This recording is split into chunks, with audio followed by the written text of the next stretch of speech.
a city so wealthy that Rome spent over a century trying to destroy it.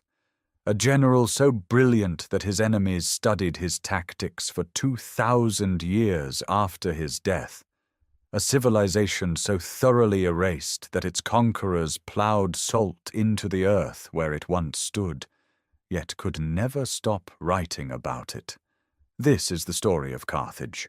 It begins not on the shores of North Africa, but far to the east, on the narrow Phoenician coast, where the ancient city of Tyre built the greatest maritime trading network the world had ever known.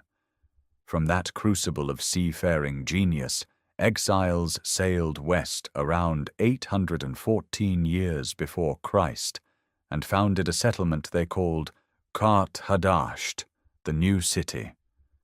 What follows is the complete journey of that city across 7 centuries, from a small colony paying tribute to local Libyan chiefs, through its transformation into the supreme naval power of the Western Mediterranean, commanding harbors, colonies, and trade routes stretching from the tin islands of Britain to the gold sources of West Africa.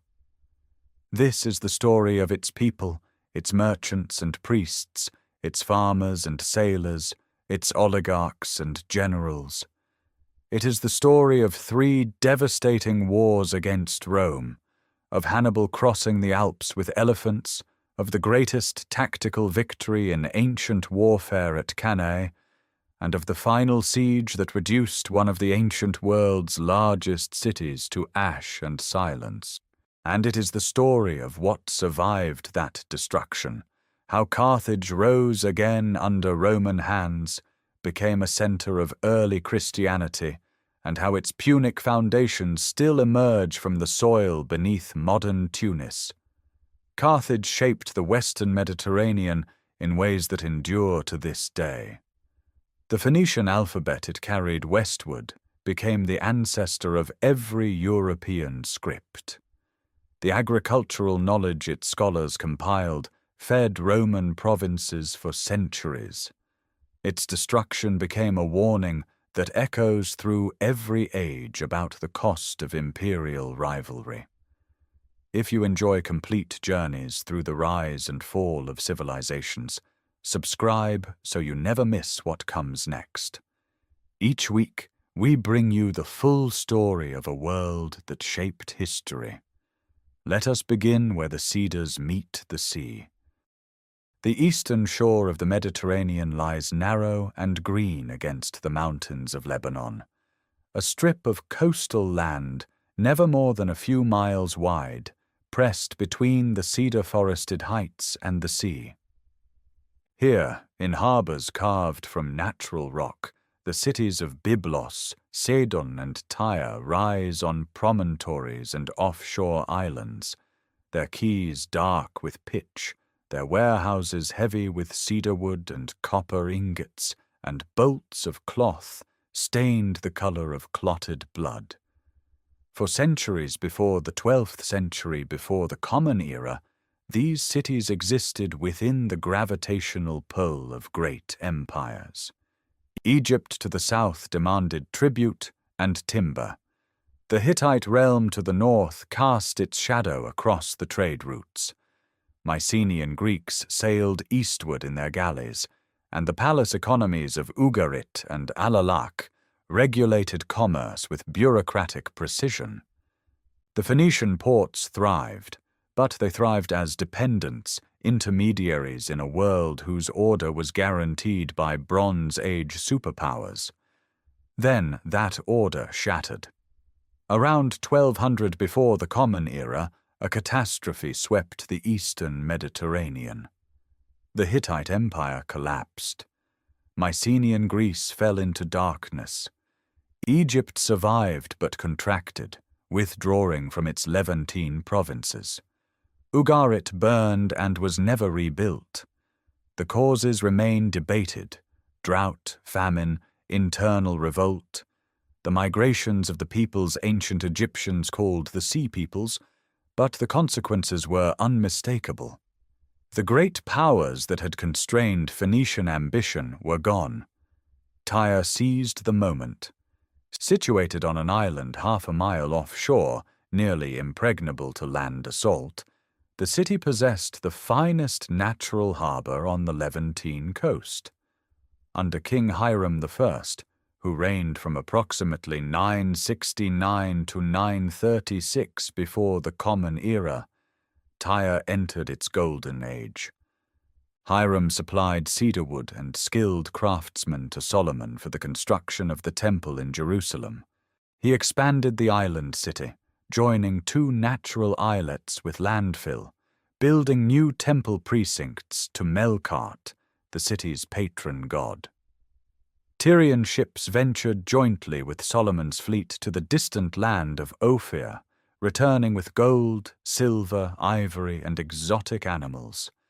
The foundation of Tyrian wealth was the sea, and the sea's most precious gift was the murex snail. Harvested by the thousands from rocky shallows, these small mollusks yielded a few drops of fluid that, through a laborious process of extraction, salting, and sunlight exposure, produced a dye of extraordinary permanence and depth. Tyrian purple, ranging from violet to a crimson so dark it appeared almost black, became the most expensive colorant in the ancient world. The stench of the dye works was legendary. The profits were immense. But Tyre's genius extended beyond purple. The Phoenicians refined and transmitted the alphabetic writing system, reducing the complexity of cuneiform and hieroglyphics to 22 consonantal signs. This alphabet, adapted from earlier Semitic scripts, would eventually give rise to Greek, Latin, Arabic, and Hebrew writing. It was perhaps the single most consequential cultural export in Mediterranean history. As Tyre's commercial ambitions grew, so did its reach. Phoenician merchants and colonists pushed westward, establishing trading stations along the North African coast and beyond. Utica, on the coast of what is now Tunisia, was founded traditionally even before Carthage. Lixus rose on the Atlantic shore of Morocco. Gades, modern Cadiz, was planted beyond the Pillars of Heracles on the Atlantic coast of Iberia, giving Phoenician traders access to the rich silver and tin deposits of the far west. These were not conquests in the military sense. They were commercial footholds, places where Tyrian ships could take on water, repair hulls, exchange goods with local populations, and wait out unfavorable winds. By the middle of the 9th century before the Common Era, Tyre's network stretched across the entire Mediterranean. Yet the city itself was not immune to crisis. Internal dynastic violence, pressure from the expanding Assyrian Empire to the east, and competition among royal factions created the conditions for exile. Around 814 before the Common Era, according to tradition preserved by the Roman historian Justin, a Tyrian princess named Elissa fled the city after her brother, King Pygmalion, murdered her husband and seized his wealth. She gathered a fleet, loyal followers, and sacred objects of Melkart's cult, and sailed west toward the African coast. The destination was not random. Tyrian merchants already knew these waters, already traded at Utica. Elissa sought not the unknown, but a new beginning within a familiar network. The ships turned south across the open sea, carrying with them the language, gods, alphabet, and commercial instincts of Phoenicia toward a peninsula on the Gulf of Tunis, where a new city would rise. The peninsula juts into the Gulf of Tunis like a hand reaching toward the open sea. A low hill rises near its center, perhaps 60 meters above the waterline, its slopes falling away toward a lagoon on one side and a sheltered bay on the other. The soil is reddish, the scrub sparse, and the wind carries salt from 2 directions. This is the place the exiles chose. They called it Carthage, the new city, and the hill would become known as the Byrsa, the citadel around which everything else would grow. The earliest archaeological layers at the site date to the middle of the 8th century before the Common Era, broadly consistent with the traditional founding date. These layers reveal no grand monuments, no monumental walls. Instead, they show the modest traces of a settlement finding its footing.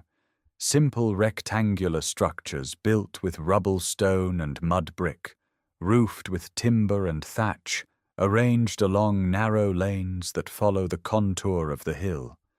Pottery fragments from these earliest strata include Tyrian imports alongside locally made wares, confirming that the settlers maintained contact with their homeland even as they began producing goods of their own. Iron tools, bronze fibulae, and fragments of red slip ceramics mark a community transplanting Phoenician material culture onto African soil. The land, however, was not empty. Indigenous Libyan peoples, pastoral and semi-agricultural communities, inhabited the surrounding plains and hills. Ancient sources describe a negotiation. The newcomers paid tribute to local chiefs for the right to settle. The Greek version of the story, likely embellished, tells of Alyssa bargaining for only as much land as an ox hide could cover, then cutting the hide into thin strips to encircle the entire hilltop. Whether legend or distorted memory, the underlying reality is clear. Carthage's founders did not conquer their site. They purchased it, entering into a relationship with Libyan neighbors that would persist for centuries, sometimes cooperative, sometimes exploitative, always fundamental to the city's identity. At the foot of the Byrsa, in a precinct that would grow over generations into one of the most extraordinary sacred sites in the ancient world, the settlers established the Tophet. The earliest stelae found here are rough limestone slabs, barely carved, marking the burial of small urns containing cremated remains. These urns held the bones of infants and young animals, deposited as offerings to Baal Hammon and, increasingly over time, to the goddess Tanit, who would eventually become Carthage's supreme deity. The Tophet would accumulate thousands of such deposits across 6 centuries, its layers rising meter by meter as each generation added its own offerings above the last. The nature of these deposits, whether they represent child sacrifice as Greek and Roman authors insisted, or the burial of children who died naturally, consecrated to the gods in death, remains among the most debated questions in Mediterranean archaeology. The harbour in these early decades was modest. The natural bay on the peninsula's eastern side offered shelter for beached vessels, and the lagoon to the north provided calm water for smaller craft. No Grand Cothon yet existed. Merchant ships arrived carrying goods from Tyre, from Utica to the northwest, from Phoenician stations in Sardinia and Iberia. They departed with hides, grain, and ivory traded from Libyan intermediaries who controlled access to the interior. Slowly, Carthage inserted itself into the web of exchange that Phoenician mariners had woven across the western Mediterranean. Through the 7th century before the Common Era, the settlement grew. New residential quarters spread beyond the Byrsa's slopes. Burial grounds expanded along the hillsides to the north, their tombs cut into rock and furnished with imported Egyptian amulets, Greek pottery, and Phoenician jewelry. The city began minting no coins. Coinage had not yet reached the western Mediterranean, but its merchants traded by weight in silver and bronze, using standards inherited from Tyre. Etruscan merchants appeared in the harbour, exchanging Italian metalwork for Punic textiles and African goods. Greek traders from Corinth and Euboea brought fine painted pottery that Carthaginian elites prized. Tyre itself was weakening. The Assyrian Empire under Esarhaddon besieged it in 671 before the Common Era, and Nebuchadnezzar of Babylon would blockade it for 13 years beginning in 586. As the mother city's power contracted, Carthage's autonomy expanded. No single moment marked independence. Rather, the relationship shifted gradually, the way a grown child ceases to defer to an aging parent. By the middle of the 7th century, Carthage was no longer a colonial outpost awaiting instructions from the Levant. It was becoming the center of its own network, the anchor of Phoenician civilization in the West, a city whose ambitions now reached far beyond the hill above the Gulf. The ambitions that stirred on the Byrsa hill in the middle of the 7th century before the Common Era soon pressed outward across the water.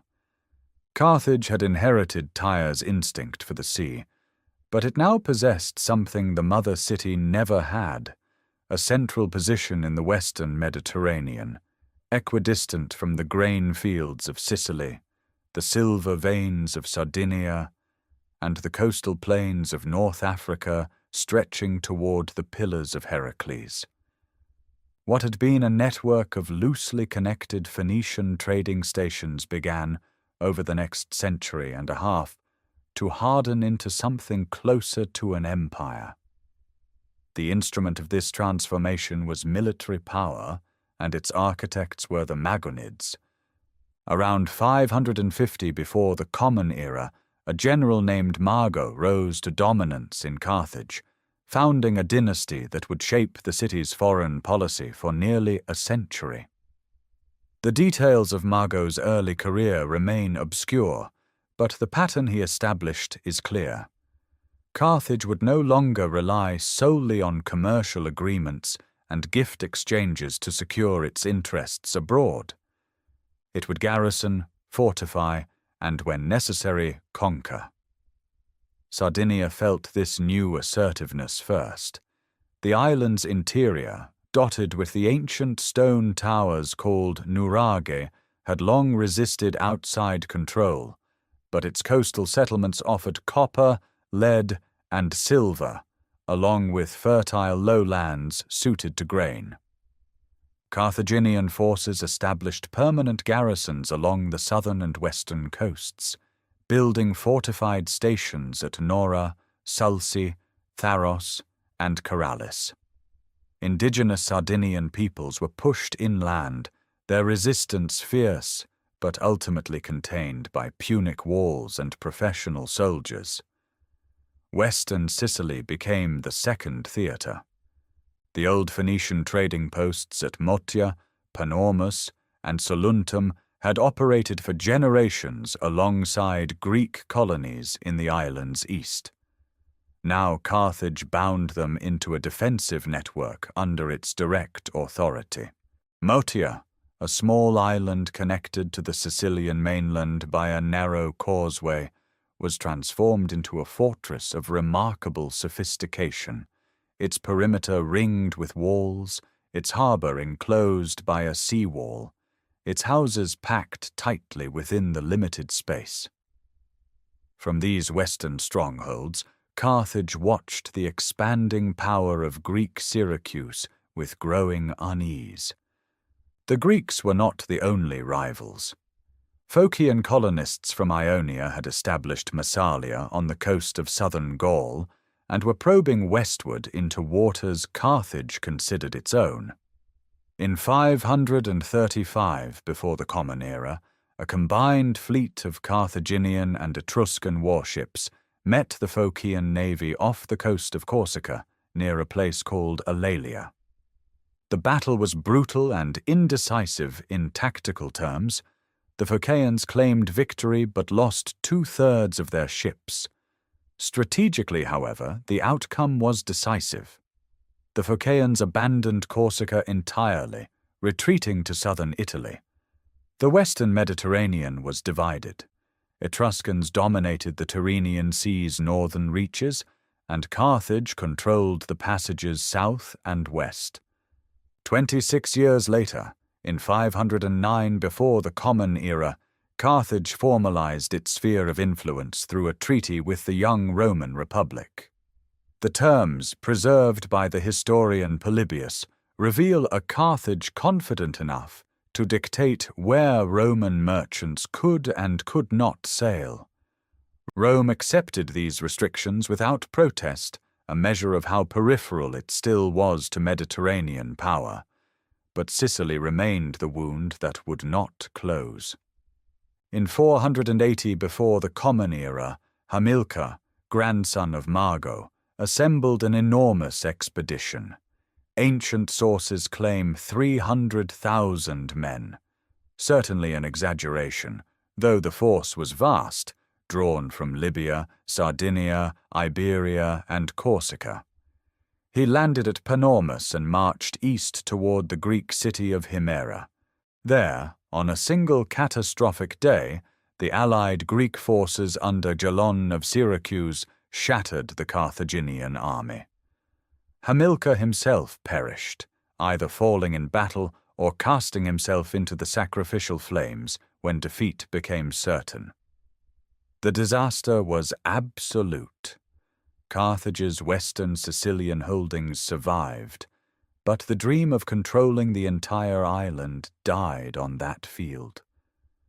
The city turned inward, humbled, its military aristocracy suddenly answerable to a citizenry demanding to know how so much had been lost. The Magonid dynasty's grip on power began to loosen, and a new kind of government, cautious, oligarchic, suspicious of generals, started to take shape behind the walls of the city on the Gulf. The shock of Himera settled over Carthage like a long winter. In the decades that followed, the city did not collapse or retreat from the world. Instead, it turned its formidable energy inward, reshaping the very architecture of its power. The Magonid family, whose generals had led armies and whose ambitions had driven Carthage into the catastrophe on Sicilian soil, found their authority steadily dismantled. No single revolution accomplished this. It happened through the patient, deliberate work of wealthy merchant families and landed aristocrats who understood that unchecked military command had nearly destroyed everything they had built. By the middle of the 5th century before the Common Era, a new institution had risen to prominence on the Bersa Hill. The Council of 104, a body of judges drawn from the city's elite families, assumed the power to review and punish generals returning from campaign. No commander could wage war and then simply resume his seat among the powerful without accounting for his decisions. The council examined outcomes, scrutinized expenditures, and imposed penalties that could include crucifixion for catastrophic failure. This was governance by suspicion, designed to ensure that no single family or military figure could again drag the Republic into ruin on the strength of personal ambition alone. Beneath this judicial body sat the older Council of Elders, the Adirim, numbering perhaps 300 members. They deliberated on matters of state, foreign treaties, and the allocation of resources. At the apex of daily governance stood the two suffetes, elected annually, serving as chief magistrates whose authority was civil rather than military. Unlike Roman consuls, the suffetes did not automatically command armies in the field.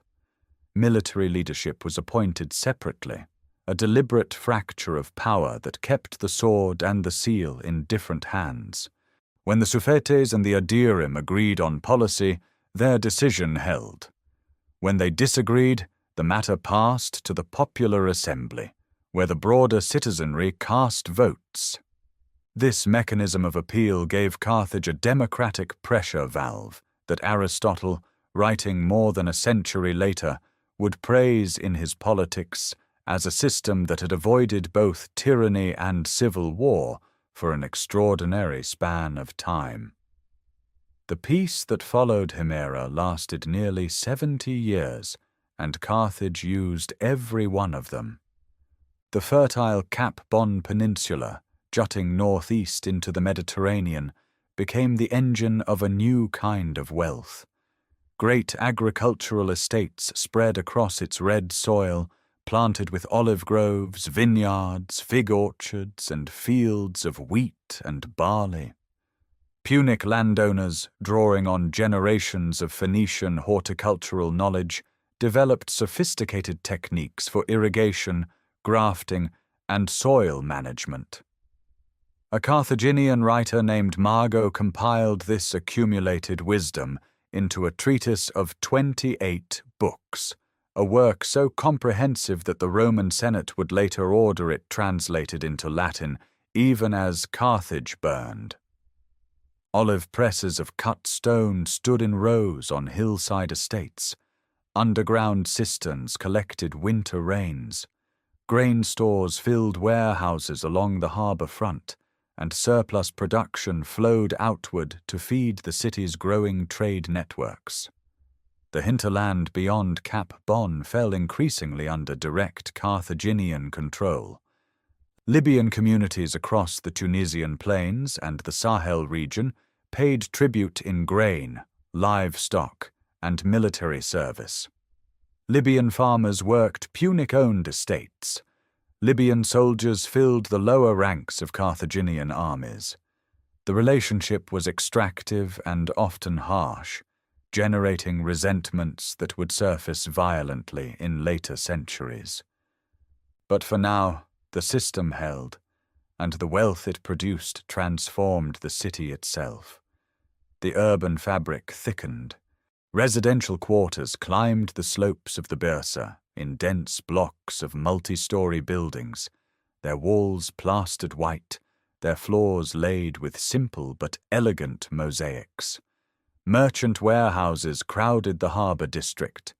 Workshops producing pottery, metalwork, and textiles hummed in the lower quarters near the ports.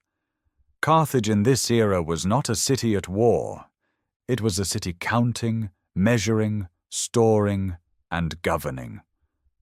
Its oligarchs sat in limestone council chambers and debated trade concessions, agricultural yields, and the management of distant colonies. The republic they built was neither generous nor democratic in any modern sense.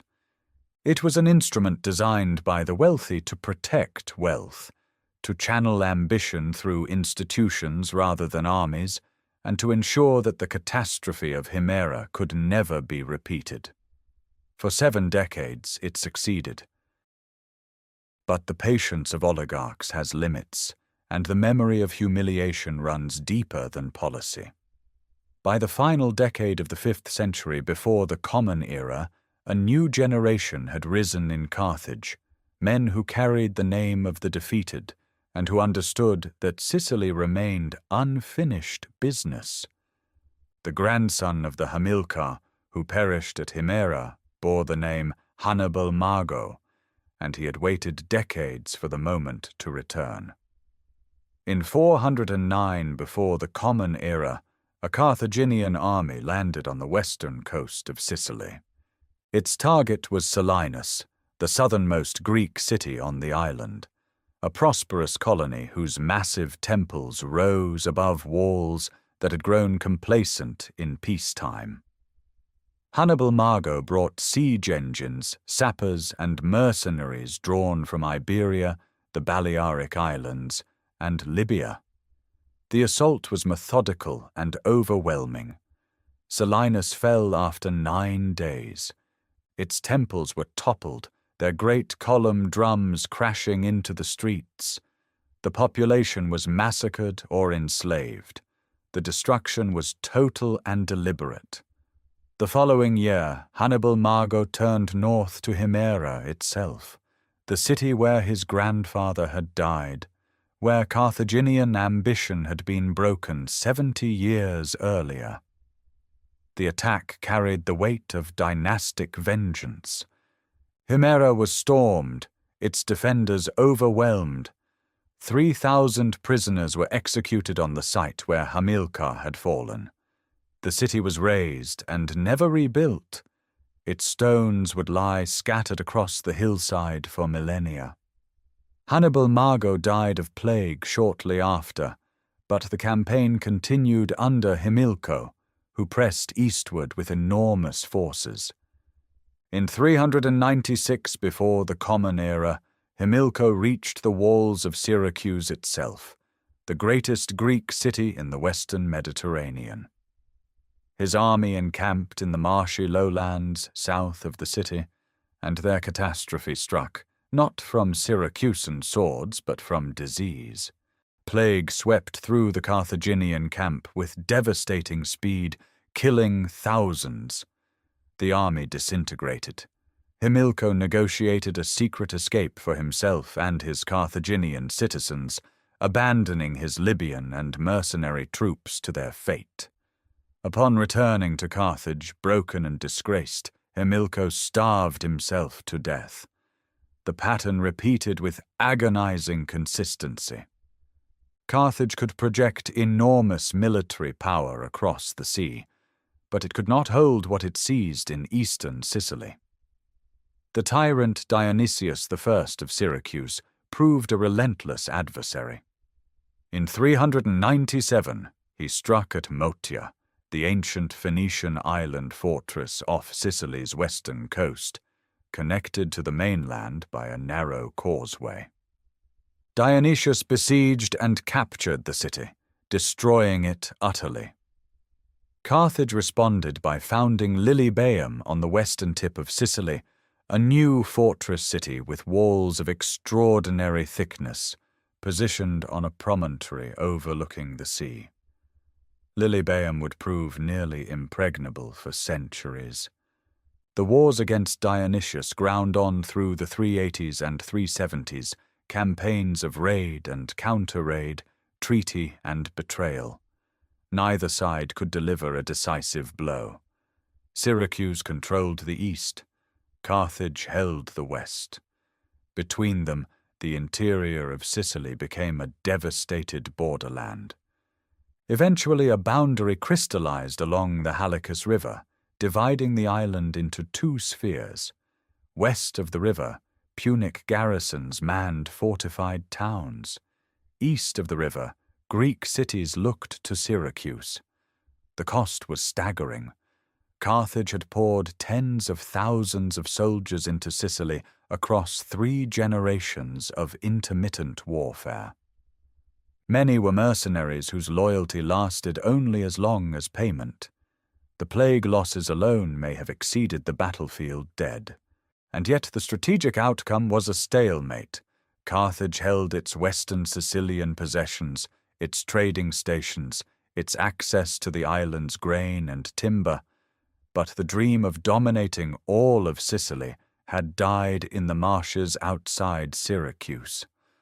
Along the fortified western coast, Punic culture took deeper root.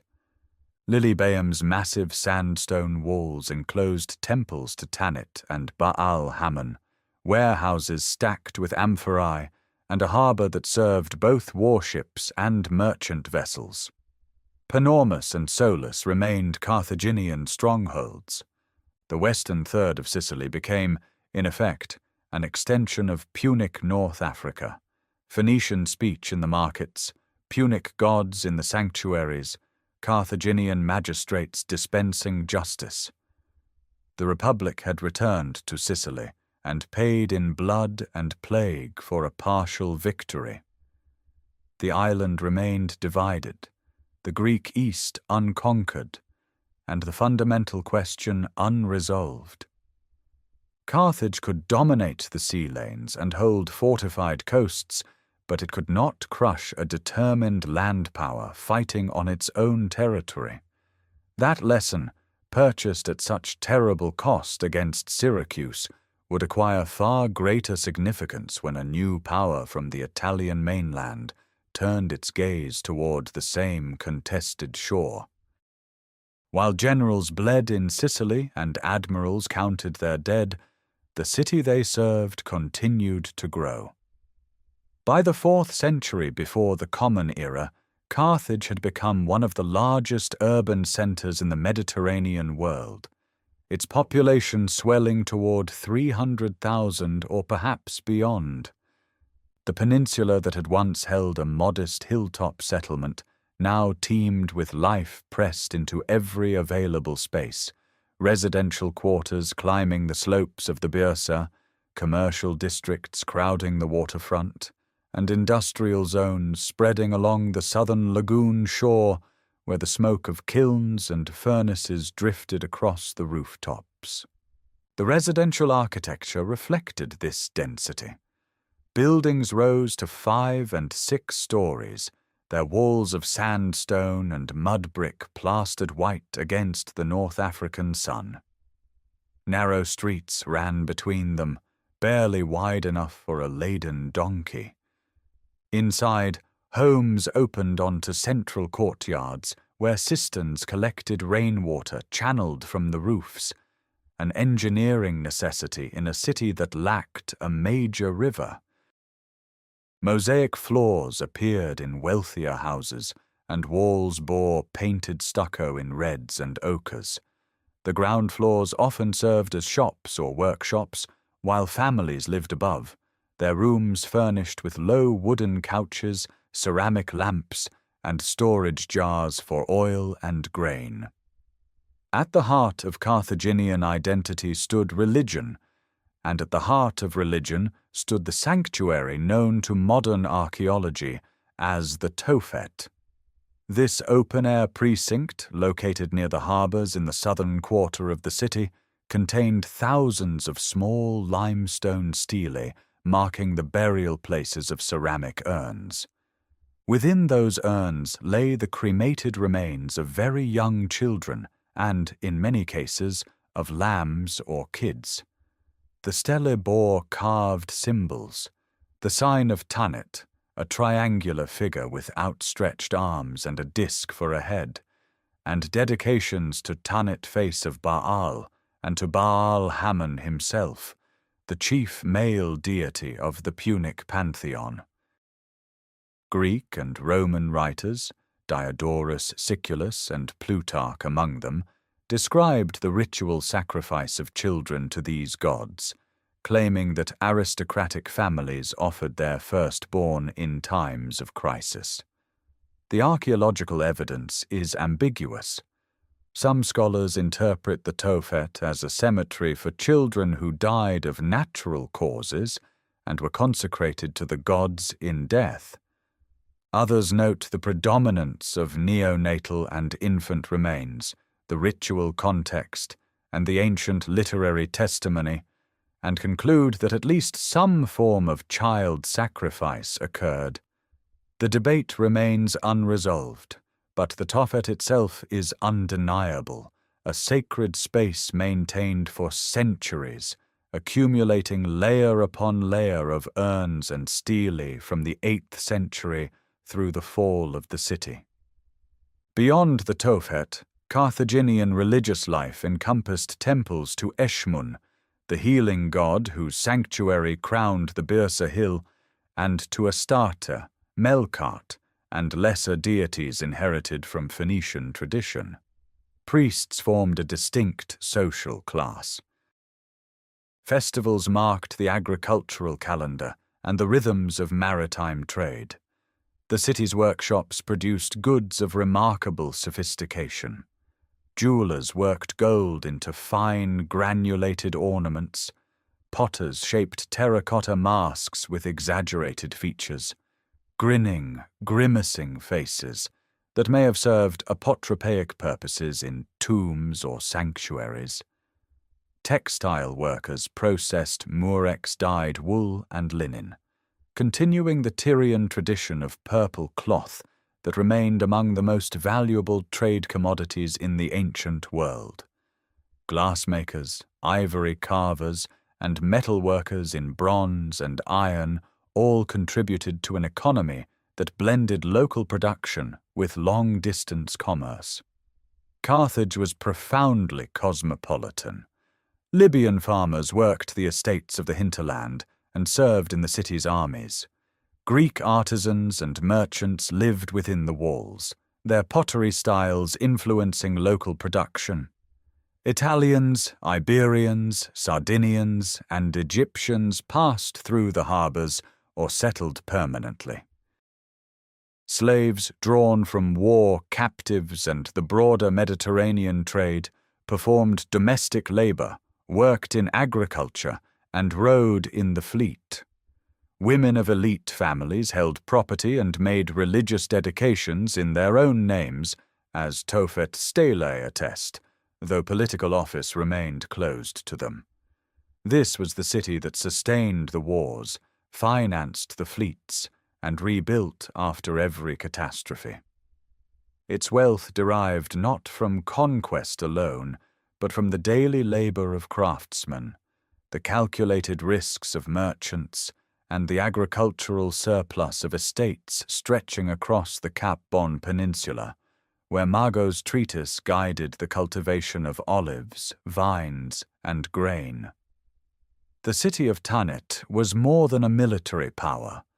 It was a living organism of extraordinary complexity, fed by trade and faith, shaped by the mingling of peoples across centuries, and held together by institutions that balanced aristocratic privilege against popular participation in ways that would endure until fire consumed everything. The wealth that flowed through Carthage's streets, the faith that burned in its sanctuaries, the labor that filled its workshops, all of it depended on the sea. And the sea, in turn, depended on the harbors. By the 4th century before the Common Era, the port complex at the southern edge of the city had grown into the most sophisticated maritime installation in the western Mediterranean, an engineering achievement that no rival could match in scale or ingenuity. 2 basins defined the system. The outer harbor, rectangular in shape, opened to the Gulf through a narrow channel barely 70 feet wide, controllable by a single chain stretched between stone pylons. This was the commercial port, lined with quays where merchant vessels unloaded amphorae of wine, jars of olive oil, bundles of raw wool, ingots of tin and silver, tusks of ivory, and sacks of grain. Warehouses crowded the waterfront, their stone floors worn smooth by the dragging of cargo. Beyond the commercial basin, connected by a second channel invisible from the open sea, lay the military harbor, the Kothon. Circular in plan, roughly 325 meters in diameter, it enclosed a central island where the Admiralty building rose above the water. Around the perimeter, covered ship sheds radiated outward like the spokes of a wheel, each sized to house a single warship. At full capacity, the Kothon sheltered 220 vessels, their bronze rams gleaming in the shadows of timber roofing. From the Admiralty Island, a commander could survey every berth, every hull under repair, every crew drilling at the oars. The ships that filled these harbors carried Carthaginian commerce to the edges of the known world and beyond. Trade routes stretched eastward to the Levant, where Punic merchants exchanged African goods for Egyptian linen and Mesopotamian spices. Westward, the network reached past the Pillars of Heracles to Gades on the Atlantic coast, where silver from Iberian mines was loaded aboard Punic freighters. From Gades, routes extended further still. The voyage of Hanno, undertaken around 500 before the Common Era, with a fleet of 60 pentaconters carrying 30,000 colonists according to his own account, pushed down the West African coast, establishing settlements and encountering landscapes no Phoenician had ever recorded: volcanic fires, gorilla-like creatures, rivers teeming with crocodiles. His periplus, inscribed on a bronze tablet in the temple of Baal Hammon, described a journey that may have reached as far as the coast of modern Cameroon. In the opposite direction, Himilco sailed north beyond Iberia into the open Atlantic, probing toward the Tin Islands, likely the coast of Brittany or Cornwall, where the metal essential for bronze production could be obtained at its source, bypassing middlemen entirely. These expeditions were not adventures. They were strategic investments. Carthage understood that controlling the origin points of rare commodities meant controlling their price across the entire Mediterranean. Tin from the Atlantic north, gold dust traded across the Saharan fringe, silver from Iberian mines at Castulo and Cartagena, ivory channeled through Libyan intermediaries, murex dye still harvested along the African coast. Each commodity fed a commercial network that generated the revenues sustaining fleet and army alike. The merchant vessels themselves were broad-beamed sailing ships, built for capacity rather than speed, their hulls waterproofed with pitch, and their holds divided into compartments for different cargoes. Shipyards along the commercial harbour produced these vessels in remarkable numbers, using standardized construction techniques. Archaeologists have recovered Punic ship timbers marked with painted letters, assembly instructions allowing prefabricated components to be fitted together rapidly, a system that anticipated industrial methods by millennia. By the middle of the 4th century, the volume of trade passing through Carthage's harbours dwarfed that of any single Greek port. Pottery from Attica, metalwork from Etruria, grain from the Sahel, textiles dyed in Punic workshops, salted fish from Atlantic processing stations, all converged on the Gulf of Tunis. The customs revenues alone funded public works, temple construction, and the maintenance of the fleet. Carthage did not merely participate in Mediterranean commerce. It orchestrated vast stretches of it, setting terms of exchange from the tin coasts of the Atlantic to the grain fields of its own African hinterland, binding distant shores together through the calculated ambition of its merchant class and the unmatched reach of its harbours. Yet the orchestration of trade, however vast, could not insulate Carthage from the violence that continued to convulse Sicily. In the 340s before the Common Era, a Corinthian general named Timoleon arrived on the island with a modest force and a mandate to restore Greek liberty against both local tyrants and Carthaginian encroachment. At the Crimissus River in 341, his army met a large Punic expeditionary force in a sudden rainstorm. The Sacred Band of Carthage, 2,500 citizen soldiers drawn from the city's aristocratic families, fought in the mud and was annihilated. The defeat stung not because of territorial loss, a treaty soon restored the familiar boundary at the Halicus River, but because it demonstrated that Carthage's finest blood could be spilled by a small, determined Greek army fighting on favorable ground. The decades that followed brought a far more dangerous adversary. Agathocles, tyrant of Syracuse from 317, was a man of relentless ambition and brutal pragmatism. When Carthaginian forces under Hamilcar besieged Syracuse itself in 311, Agathocles made a decision without precedent in the long history of Sicilian warfare. Rather than endure the siege, he gathered a fleet of 60 vessels, broke through the Carthaginian naval blockade, and sailed directly for Africa.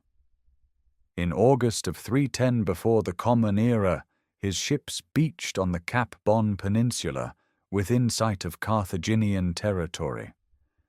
He then ordered his fleet burned on the shore. There would be no retreat. The smoke rising from those hulls carried a message that reached the walls of Carthage itself. For the first time in the city's nearly 5 centuries of existence, an enemy army stood on African soil. The fertile countryside of the Cap Bon, its olive groves and grain estates that fed the metropolis, lay open to plunder.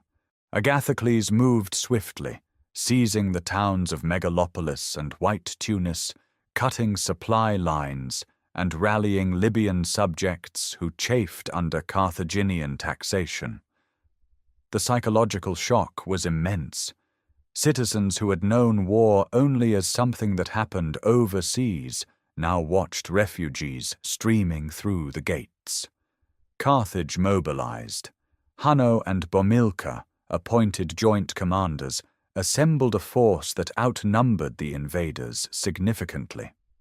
Yet at the Battle of White Tunis, Agathocles routed the Carthaginian army. Hanno fell in the fighting. Bomilcar survived, but the defeat exposed fractures within the city's political order that no external threat could heal. Bomilcar, a man of enormous ambition who held the office of general with near royal authority, saw in the crisis an opportunity. Around 308 he attempted to seize power outright, marching armed supporters into the agora and declaring himself tyrant. The coup collapsed within hours. Citizens rallied against him from rooftops and side streets.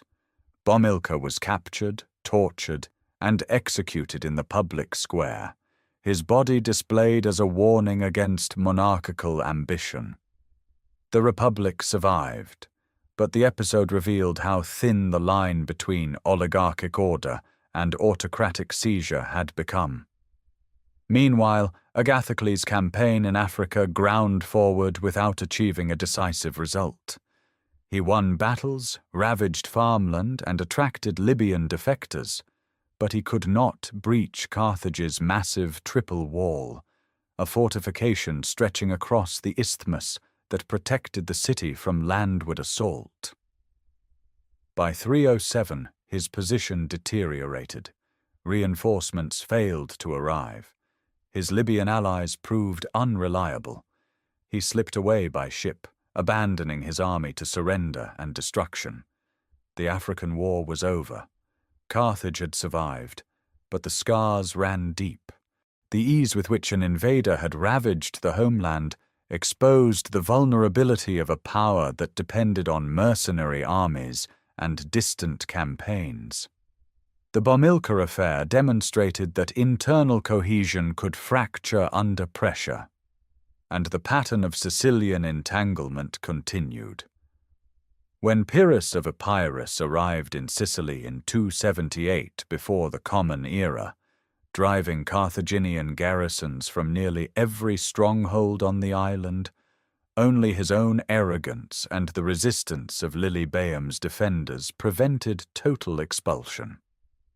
Pyrrhus withdrew in 276, famously remarking on the wrestling ground he was leaving for Carthage and Rome. His words proved prophetic. Across the narrow strait of Messana, a new power was consolidating control over the Italian peninsula, building roads, forging alliances, and training citizen armies of a discipline Carthage had never faced. The collision was now inevitable. The collision came over a place of no great consequence. Messana perched on the northeastern tip of Sicily, where the strait narrows to barely 3 kilometers, had fallen into the hands of the Mamertines, Campanian mercenaries who had seized the city years earlier and now found themselves squeezed between Syracuse and Carthage. In 264 before the Common Era, they appealed to Rome. The Senate hesitated, but the popular assembly voted to intervene. Roman legions crossed the strait for the first time, and the war that would reshape the Mediterranean had begun. Carthage held every advantage at sea. Its quinqueremes were faster, its crews more experienced, its admirals trained in generations of naval tradition. On land, the picture reversed. Roman legions proved devastatingly effective against Carthaginian mercenary armies in the open fields of eastern Sicily. Within 2 years, Rome had driven Punic garrisons from much of the island's interior. Syracuse, under King Hero II, switched allegiance to Rome, sealing Carthage's diplomatic isolation on the island. The Romans understood that Sicily could never be won without challenging Carthaginian naval supremacy. According to tradition, they reverse-engineered a captured Punic warship, building an entire fleet of 100 quinqueremes and 20 triremes in 60 days. More critically, they fitted these vessels with the corvus, a hinged boarding bridge with an iron spike that dropped onto enemy decks, transforming naval engagements into the infantry combat Romans excelled at. At Mylae in 260 before the Common Era, the consul Gaius Duilius used this device to shatter a Carthaginian squadron, capturing or sinking 50 vessels. It was Rome's first major naval victory, and it announced that the sea was no longer Carthage's sanctuary. The war's middle years brought catastrophic swings. In 256, Rome assembled a fleet of 330 warships and launched an invasion of Africa itself. At the Battle of Cape Ecnomus, one of the largest naval engagements in ancient history, Roman forces defeated the Carthaginian fleet and landed the consul Marcus Attilius Regulus on African soil. For a brief season, Carthaginian territory faced the same devastation it had inflicted on others. But Carthage hired the Spartan mercenary commander Xanthippus, who reorganized its forces and crushed Regulus at the Battle of Tunis in 255. The Roman expeditionary force was annihilated. A rescue fleet sent to evacuate survivors was destroyed by a storm off the southern coast of Sicily. 284 ships lost in a single catastrophe. Rome's losses in men and material were staggering. Yet Rome rebuilt. Again and again, storms and Carthaginian tactics destroyed Roman fleets, and again, the Republic laid new keels. The war ground into a brutal stalemate centered on western Sicily. Lilybaeum, the great Punic fortress that had replaced Motia, endured a Roman siege beginning around 250 that would last nearly a decade. Its massive walls, fed by supply ships that slipped through Roman blockades, refused to fall. In 247, Carthage sent Hannibal Barca to Sicily. He seized Mount Eryx and waged a brilliant guerrilla campaign, raiding Roman positions, disrupting supply lines, and holding territory with a small force against vastly superior numbers. For 6 years, Hamilcar fought Rome to a standstill on land, demonstrating the tactical genius his son would later carry to terrifying heights. The decision came at sea. Rome, its treasury exhausted, financed one final fleet through private contributions from wealthy citizens. 200 quinqueremes, lighter and faster than previous designs, sailed west under the consul Gaius Lutatius Catulus. The collision came over a place of no great consequence. Messana perched on the northeastern tip of Sicily, where the strait narrows to barely 3 kilometers, had fallen into the hands of the Mamertines, Campanian mercenaries who had seized the city years earlier and now found themselves squeezed between Syracuse and Carthage. In 264 before the Common Era, they appealed to Rome. The Senate hesitated, but the popular assembly voted to intervene. Roman legions crossed the strait for the first time, and the war that would reshape the Mediterranean had begun. Carthage held every advantage at sea. Its quinqueremes were faster, its crews more experienced, its admirals trained in generations of naval tradition. On land, the picture reversed. Roman legions proved devastatingly effective against Carthaginian mercenary armies in the open fields of eastern Sicily. Within 2 years, Rome had driven Punic garrisons from much of the island's interior. Syracuse, under King Hero II, switched allegiance to Rome, sealing Carthage's diplomatic isolation on the island. The Romans understood that Sicily could never be won without challenging Carthaginian naval supremacy. According to tradition, they reverse-engineered a captured Punic warship, building an entire fleet of 100 quinqueremes and 20 triremes in 60 days. More critically, they fitted these vessels with the corvus, a hinged boarding bridge with an iron spike that dropped onto enemy decks, transforming naval engagements into the infantry combat Romans excelled at. At Mylae in 260 before the Common Era, the consul Gaius Duilius used this device to shatter a Carthaginian squadron, capturing or sinking 50 vessels. It was Rome's first major naval victory, and it announced that the sea was no longer Carthage's sanctuary. The war's middle years brought catastrophic swings. The fury Hamilcar carried home found no rest.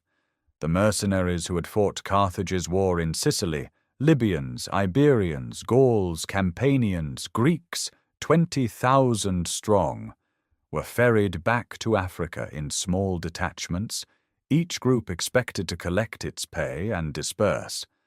But the treasury was exhausted.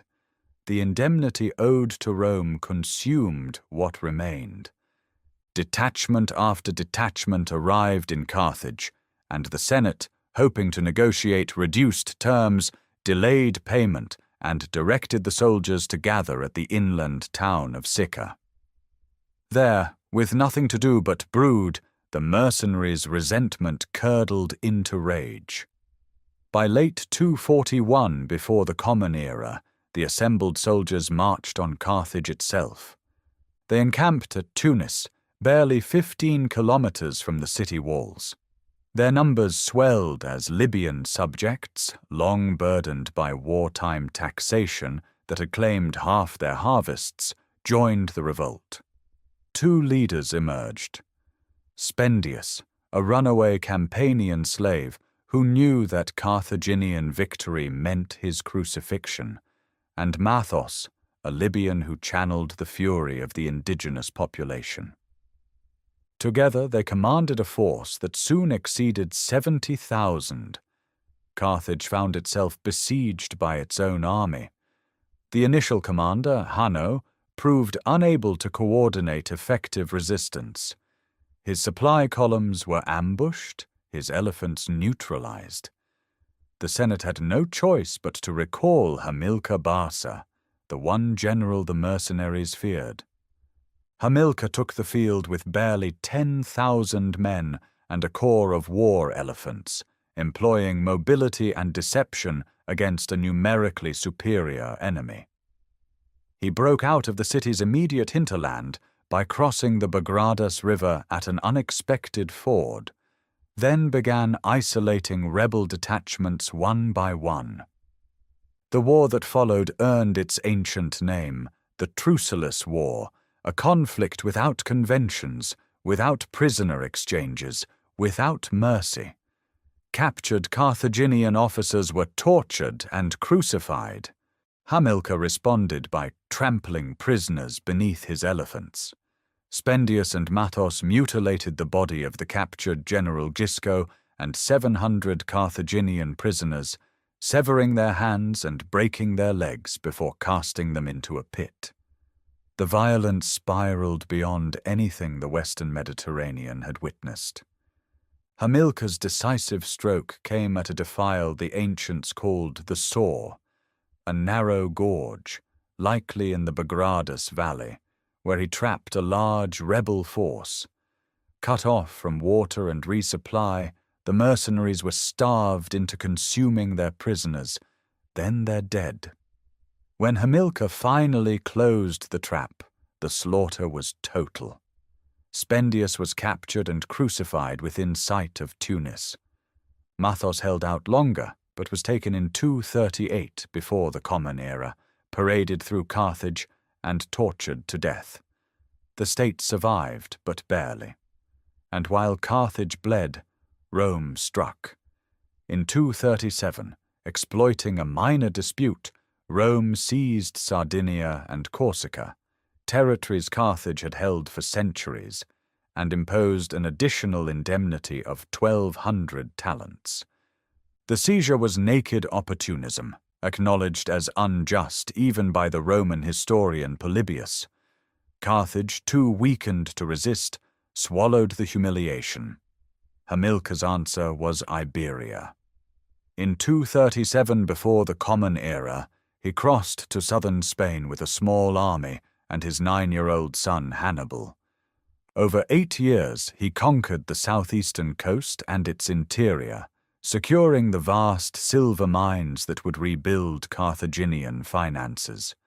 He founded fortified settlements, forged alliances with Iberian chieftains, and created what amounted to a Barcid kingdom funded by Spanish silver. When Hamilcar drowned crossing a river during a campaign in 229, his son-in-law Hasdrubal the Fair assumed command. Hasdrubal governed through diplomacy, founding Carthago Nova, New Carthage, on a magnificent harbor on the southeastern coast, a city that became the Barcid capital in all but name. In 226, he negotiated the Ebro Treaty with Rome, establishing the river as a boundary of influence. When Hasdrubal was assassinated in 221 before the Common Era, the army acclaimed Hannibal as commander. He was 25 years old. Within 2 years, he besieged and captured the Iberian city of Saguntum, a Roman ally south of the Ebro, in a siege lasting 8 months through 219. Rome demanded Carthage surrender Hannibal. Carthage refused. The ambassadors departed, and with them went any remaining pretense of peace. Hannibal had already begun assembling his forces for a march that no one in Rome believed possible. In the spring of 218 before the Common Era, Hannibal departed New Carthage with an army of approximately 50,000 infantry, 9,000 cavalry, and 37 war elephants. The column stretched for miles along the coastal road, a river of men drawn from 3 continents, Libyan spearmen, Iberian swordsmen, Numidian horsemen, Balearic slingers, Celtiberian skirmishers. Behind them lay the silver mines and harbours of Barcid Iberia. Ahead lay a route no Carthaginian army had ever attempted, overland through southern Gaul, across the full breadth of the Alps, and down into the heart of Roman Italy. The army crossed the Pyrenees in late summer, leaving a garrison under Hanno to hold the passes. Hannibal had already detached 11,000 Iberian troops, unwilling to march beyond their homeland. By the time the force reached the Rhone River in September, it numbered roughly 46,000. Gallic tribes contested the crossing, but Hannibal sent a flanking detachment upstream. The Gauls broke when attacked from behind, and the army ferried across on rafts. The elephants floated on earth-covered platforms. A Roman force under Publius Cornelius Scipio arrived at the river's mouth days too late. Hannibal was already marching north toward the Alpine passes. The crossing of the Alps consumed 15 days and became the defining image of the entire war. Snow lay thick on the upper passes, though it was only October. Paths narrowed to ledges where men walked single file above sheer drops. Hostile mountain tribes rolled boulders down onto the column, picking off stragglers and pack animals. Elephants slipped on ice-covered rock. Landslides blocked the descent. Hannibal ordered vinegar poured on heated boulders to crack them apart, widening the trail enough for the animals to pass. When the army finally descended into the Po Valley, it had lost nearly half its strength. Roughly 26,000 infantry and 6,000 cavalry survived. Most of the elephants still lived, though they would perish in the coming winter. Yet the survivors were hardened beyond anything Rome had faced. In December of 218, Hannibal met a Roman army under Tiberius Sempronius Longus at the Trebia River. He lured the Romans across the freezing water at dawn, hungry and shivering, then struck their flanks with hidden cavalry, while his brother Mago burst from concealment behind them with 2,000 picked men. The Roman center punched through, but the wings collapsed. 20,000 Romans fell or were captured. 6 months later, in June of 217, Hannibal set the most perfect ambush in ancient military history. At Lake Trasimene in Etruria, fog rolled thick off the water at dawn. The consul Gaius Flaminius marched his army along the narrow shore between the lake and the surrounding hills, unaware that Hannibal's entire force lay concealed on the slopes above. The attack came from every direction simultaneously. There was no battle line, no formation, no organized resistance. 15,000 Romans died in 3 hours, many drowning as they fled into the lake. Flaminius himself was killed. Rome appointed Quintus Fabius Maximus as dictator, and he adopted a strategy of delay and avoidance, shadowing Hannibal but refusing open battle. Rome's patience broke in the summer of 216. The Senate raised the largest army the Republic had ever assembled, approximately 86,000 men under the consuls Lucius Aemilius Paulus and Gaius Terentius Varro. They found Hannibal on the flat plain near Cannae in Apulia, terrain that favored his superior cavalry. On the 2nd of August, Hannibal arranged his infantry in a shallow convex arc, placing his weakest Gallic and Iberian troops at the center and his veteran Libyans on the flanks. As the massive Roman infantry block drove forward, the center yielded deliberately, bending inward, drawing the legions deeper. Then the Libyan infantry pivoted and closed like doors on both sides. Numidian and Spanish cavalry routed the Roman horsemen and swept around to seal the rear. The encirclement was complete. Between 50 and 70,000 Romans perished on that single afternoon, the bloodiest day in Roman military history. Among the dead lay 80 senators and the consul Paulus. Southern Italy trembled. Capua, the second city of the peninsula, opened its gates to Hannibal. Greek cities in the south defected. Samnite and Lucanian communities declared for Carthage.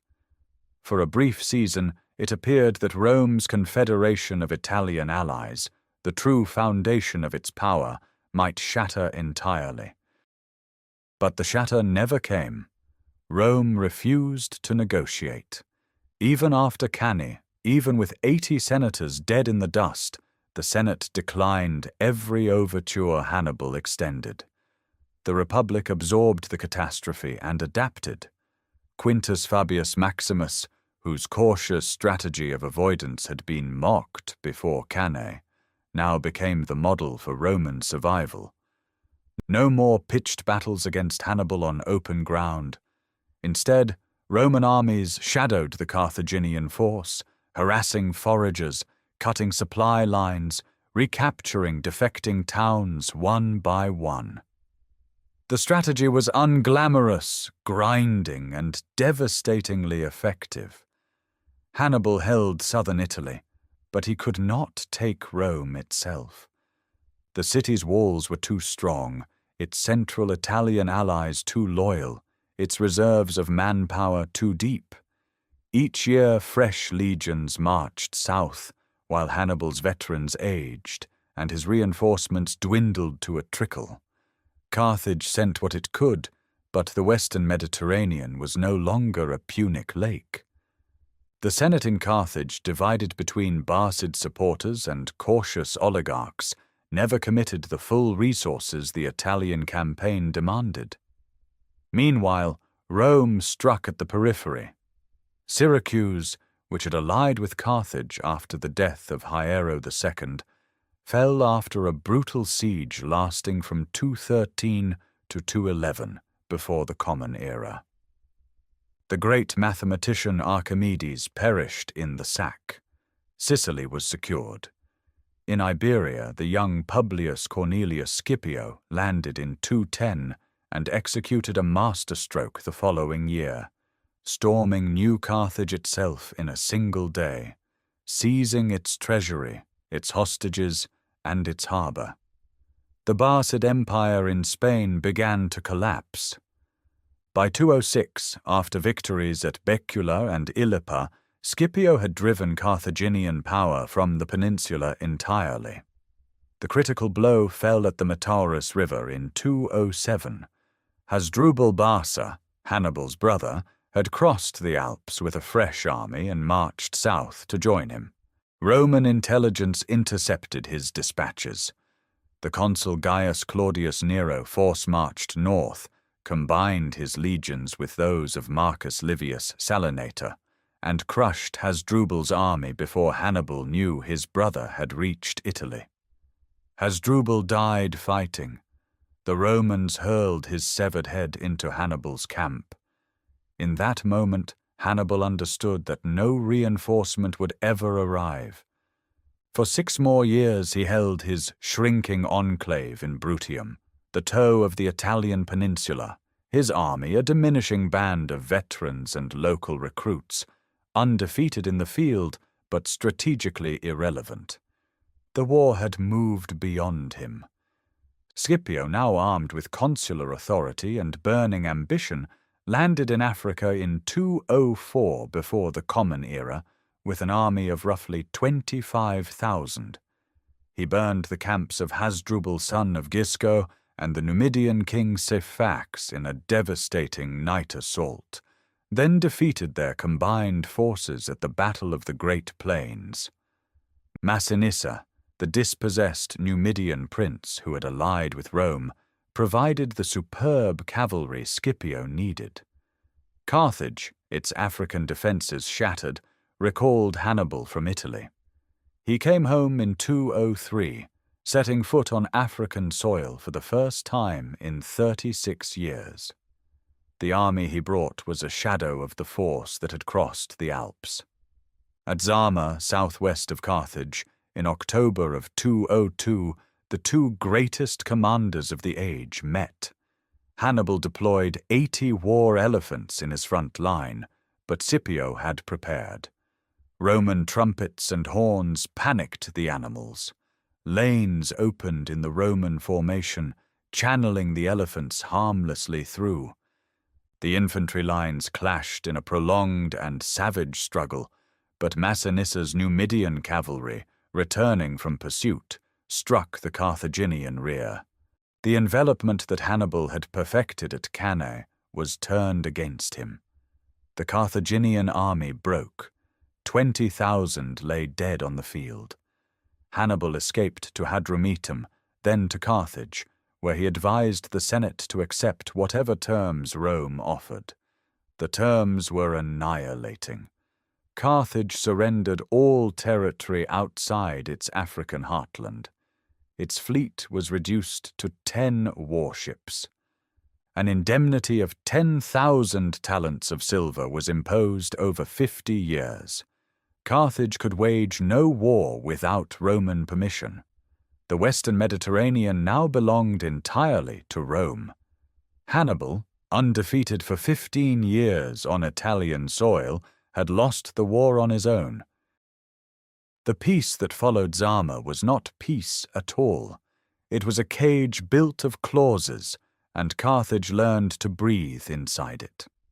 The city that had once commanded coastlines from the Pillars of Heracles to the Sirtic Shoals now governed a truncated rectangle of African territory, hemmed by treaty boundaries it could not defend, and surrounded by a Numidian kingdom whose ambitions Rome quietly endorsed. 10 warships rode at anchor in the great harbour where 220 had once been berthed. The circular military port, its docks emptied, its Admiralty Island echoing, stood as a monument to what had been taken.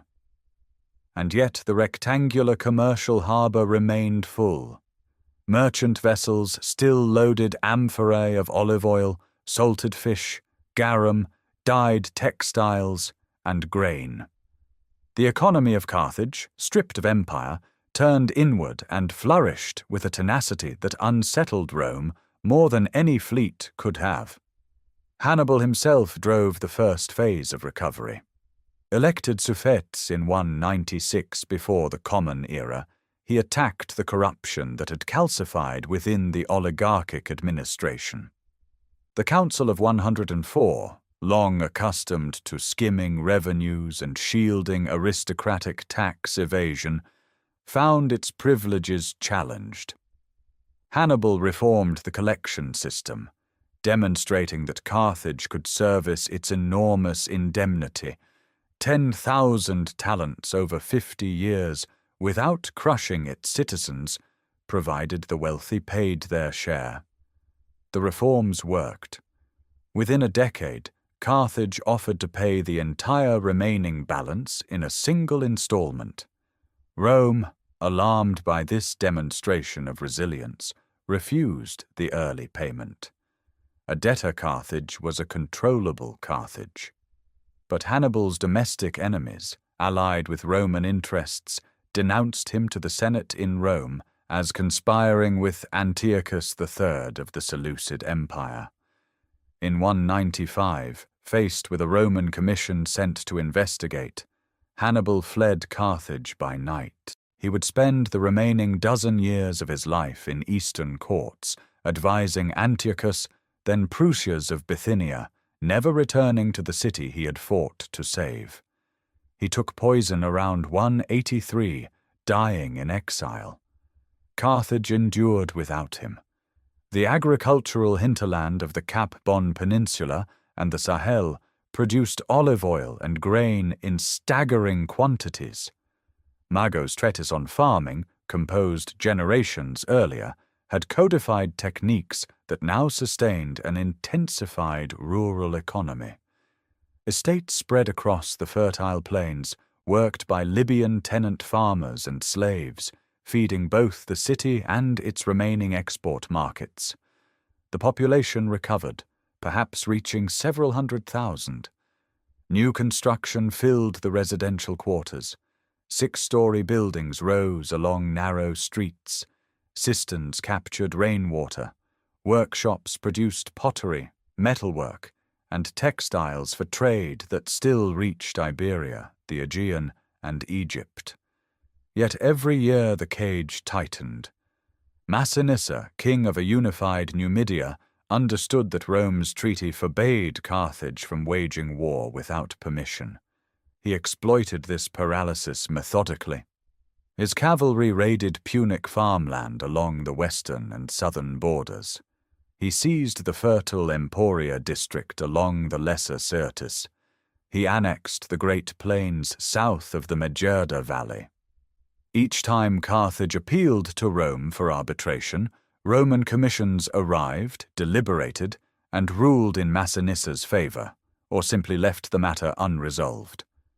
The territory shrank year by year, farm by farm.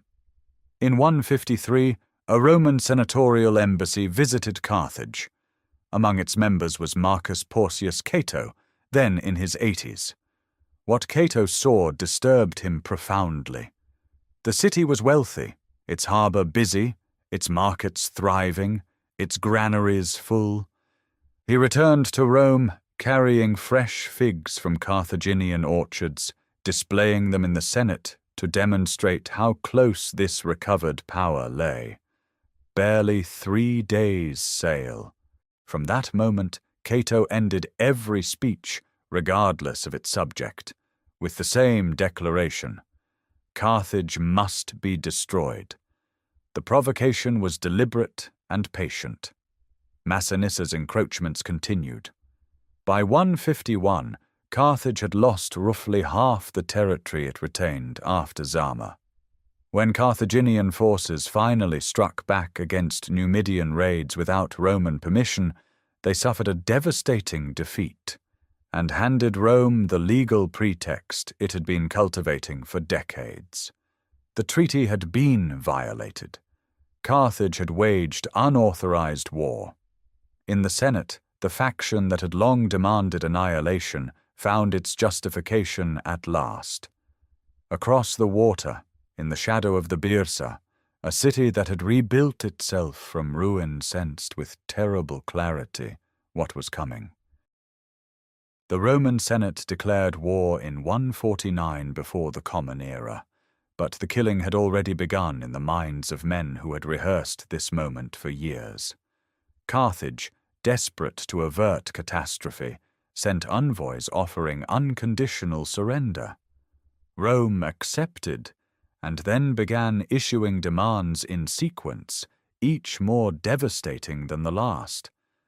First, 300 hostages from the noblest families. Carthage complied. Then the surrender of all weapons and war material. Carts rolled through the streets toward the Forum, piled with 200,000 sets of arms and 2,000 catapults. The city stripped itself bare, believing compliance would purchase survival. Only then did the consuls Manilius and Censorinus deliver the final condition: Carthage must be abandoned. The population was to relocate at least 10 miles from the sea. The city itself would be razed. The response was instantaneous and absolute. The gates closed. The population, now unarmed, turned every workshop into an armory. Temples yielded their bronze fittings for swords. Women cut their hair and braided it into bowstrings and catapult cordage. In the space of weeks, a disarmed city rearmed itself from nothing, forging 140 shields, 300 swords, 500 javelins, and 1,000 catapult bolts each day. The harbour entrance was blocked with stones and sunken vessels. Former slaves received their freedom in exchange for military service. Hasdrubal, the general who had led the unauthorized campaign against Massinissa, took command of forces outside the walls, while the city's internal defense fell to a council of desperate resolve. The first Roman assaults failed. Manilius attacked the land walls along the western isthmus and was repulsed. Censorinus attempted the southern lakeside approach and gained nothing. Carthage's triple wall system, the outermost rising over 40 feet, backed by a second wall and then a massive inner fortification with stabling for war elephants and horses, held firm through the summer and autumn of 149. Roman camps suffered disease, supply lines stretched thin, Carthaginian sorties burned siege engines.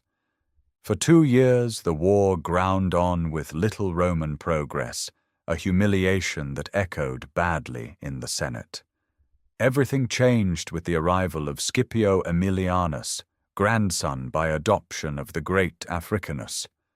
Elected consul for 147 despite being technically underage for the office, he imposed discipline on the demoralized legions and methodically sealed Carthage's lifelines. His engineers constructed a massive mole across the harbour mouth, cutting off seaborne supply.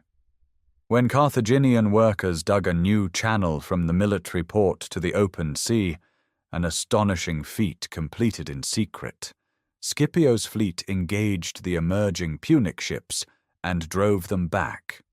He then built a fortified wall across the entire isthmus, transforming the siege into a strangulation.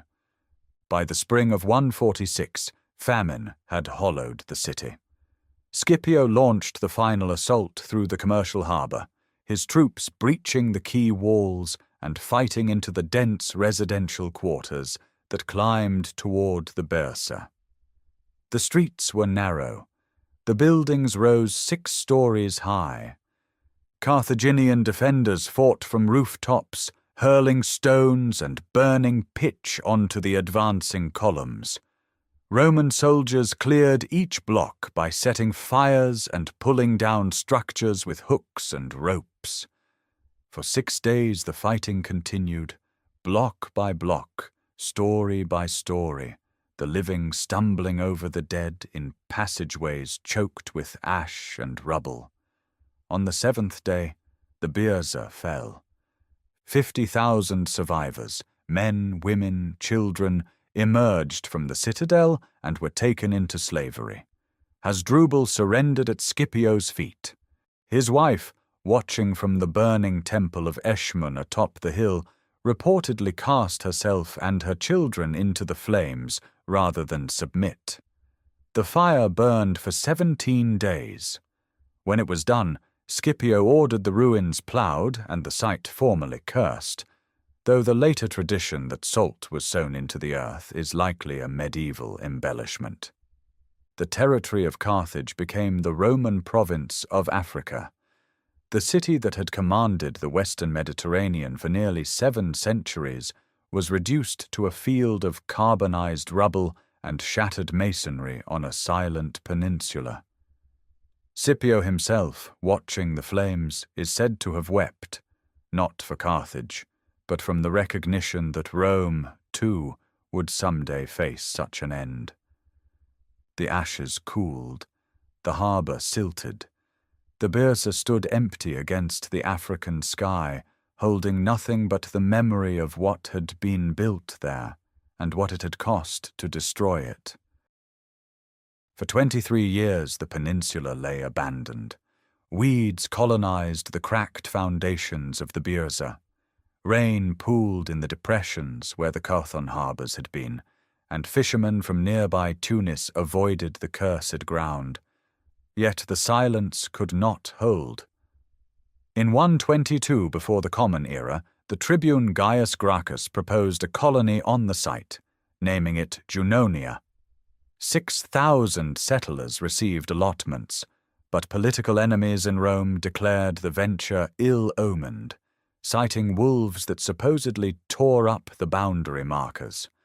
The colony was legally dissolved, though some settlers remained, farming the rich African soil that had once fed a Punic empire. The true resurrection came from Julius Caesar. In 44 before the Common Era, shortly before his assassination, he authorized a new colonia on the ruins. Augustus completed the project in 29 before the Common Era, and Roman engineers leveled the Byrsa's summit, burying the last Punic structures under thousands of cubic meters of fill to create a monumental platform. A great forum rose where the temple of Eshmun had burned. An aqueduct stretching over 130 kilometers from Zaghuan brought fresh water to fountains and baths. Within 2 centuries, Roman Carthage had grown into the 2nd or 3rd largest city in the empire, home to perhaps 500,000 people, its grid of colonnaded streets radiating from the Byrsa toward the sea. The Antonine Baths, completed in the mid-2nd century of the Common Era, ranked among the largest bathing complexes outside Rome itself. Their vaulted halls faced in marble imported from Numidia and Greece. Mosaic floors depicted Neptune and ocean creatures in thousands of colored tesserae. The amphitheater seated 30,000. Yet beneath this Roman grandeur, Punic memory persisted in ways both visible and hidden. Peasants in the hinterland still spoke a late form of the Phoenician language into the 4th century. The Topet, though no longer active, remained a recognizable landmark. It was in this Roman Carthage that Christianity found some of its most formidable voices. Tertullian, writing around the turn of the 3rd century, became the first major Christian theologian to compose in Latin, forging vocabulary that would shape Western theology for a millennium. Bishop Cyprian was martyred here in 258, and though Augustine of Hippo served his bishopric farther west, he studied rhetoric in Carthage as a young man and returned often, calling the city a cauldron of unholy loves in his confessions. In 439, the Vandal king Gaiseric seized Carthage and made it the capital of a maritime kingdom that raided Rome itself in 455. Vandal-era mosaics survive in the region, depicting hunting scenes and abundant harvests, suggesting prosperity continued under Germanic rule. In 534, the Byzantine general Belisarius reconquered the city for Emperor Justinian, and for another century and a half Carthage served as the seat of Byzantine Africa, its churches rebuilt, its walls restored. The Arab conquest of 698 ended Carthage as a living city forever. The new rulers founded Tunis nearby and dismantled what remained for building stone. Over the following centuries, the ruins became a quarry. Columns from Carthage appear in the Great Mosque of Kairouan and in cathedrals as far away as Pisa. Modern rediscovery began slowly. French archaeologists commenced excavations in the 1830s, uncovering the Tophet, the harbors, and residential quarters. In 1979, the United Nations Educational, Scientific, and Cultural Organization designated Carthage a World Heritage Site. International campaigns led by Tunisian, French, German, British, and American teams have since revealed Punic layers sealed beneath Roman fill, infant burial urns, razor amulets, ivory carvings, and Tanit symbols pressed into clay. Today, the quiet residential streets of the Carthage suburb spread across the ancient peninsula, villas and gardens standing over foundations laid by Phoenician hands nearly 3,000 years ago. The circular outline of the military harbor is still legible from the air, a ghost traced in shallow water and marshy ground. Carthage endures not as a city, but as a question the ancient world never stopped asking. What happens when a civilization is deliberately erased, and why does its memory refuse to die? The answer lies in the soil of that peninsula, where every season of rain exposes another fragment, another shard of painted plaster or stamped amphora handle, surfacing from the deep layers as if the buried city were still, after all these centuries, trying to speak. Thank you for joining this journey through the full arc of Carthage's extraordinary story. If these chapters have deepened your understanding of the ancient world, consider subscribing so you will not miss the next series when it arrives.